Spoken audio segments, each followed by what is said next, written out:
জয় জগন্নাথ। আজকে আমাদের এই উল্টো রথযাত্রা আমরা যারা ভক্তবৃন্দ একত্রিত হয়েছি, আমরা সকলে বিশ্ব শান্তি কামনায় একত্রিত হয়েছি। এই রথযাত্রা একটি প্রবাদ আছে যে আসলে রথের চাকা ঘোরার সাথে সাথে আমাদের সনাতনীদের এবং বিশ্ববাসীদের শান্তির বার্তা নিয়ে আসে। সেই শান্তির বার্তায় আমাদের ভাগ্যের পরিবর্তন আমরাও আশা করি। বাংলাদেশের প্রতিটি মানুষের হৃদয় শান্তি আসুক, সকলের সুস্বাস্থ্য কামনা করি, সকলে শান্তিতে থাকুক, সকলের হৃদয় আনন্দে ভরপুর হোক। আমরা আশা করি এই রথের যাত্রায় আমরা যারা একত্রিত হয়েছি এই বিশ্ব শান্তি কামনায় সকলের শান্তি কামনা করছি।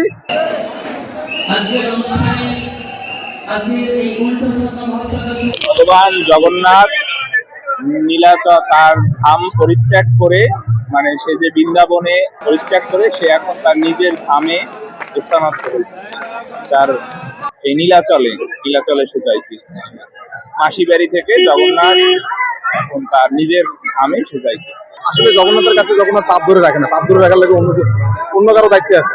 জগন্নাথ করুণার বিগ্রহ, সবাই করুণা করতে আসছে, করুণা করবে, করুণা করছে। আর তার করুণার অপূর্ব ভান্ডার, মানে করুণা শেষ হয় না। তাই জগন্নাথের কাছে পাপ বা পুণ্য এরকম কোনো কিছু নাই। জগন্নাথ করুণার বিগ্রহ, সবাইকে করুণা করতে আসে। জগন্নাথের এটা বিশেষ লীলা বলা যায় বা বিশেষ কাহিনী বলা যায়, বিশেষ একটা মহিমা বলা যায়। কারণ জগন্নাথ যেহেতু সবাইকে কৃপা করতে আসছে, কৃপা করে হিসেবে জগন্নাথের কাছে পাপ বা অপাপ বা পুণ্য এগুলো কোনো কিছু নেই।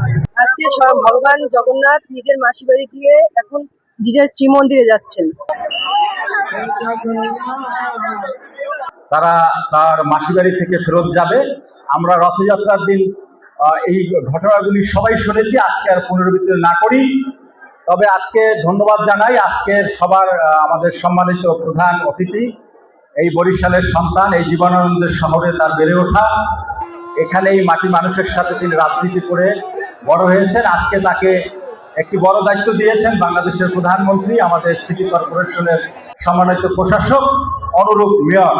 এবং তিনি জানেন, তিনি এই আমাদের জাতীয় সংসদ নির্বাচনেও তিনি মুজিবুর রহমান সরোয়ারের পক্ষে ভোট চাওয়ার জন্য তিনি আমাদের সাথে মন্দিরে, আমাদের ইস্কন মন্দির এবং রামকৃষ্ণ মিশনে এসেছিলেন।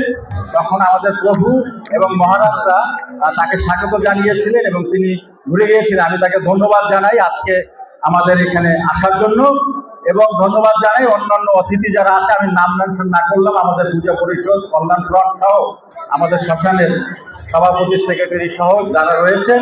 এবং বিশেষ করে ধন্যবাদ জানাই আমাদের মেয়রের এপিএস, এক সময়ের তুমুল ছাত্রনেতা মুশফিকুল হাসান মাসুম।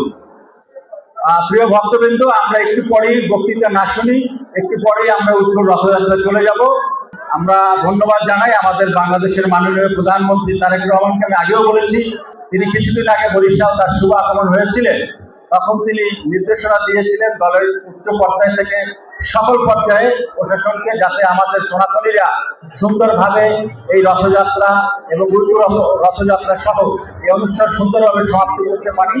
এবং আমরা এই পর্যন্ত কোনো ধরনের বাধা বিপত্তি ছাড়াই প্রশাসনের সহযোগিতায় এবং সার্বিক আমাদের দলের যারা রয়েছেন সিটি কর্পোরেশন সহ সকলের সহযোগিতায় আমরা সুন্দরভাবে পালন করছি।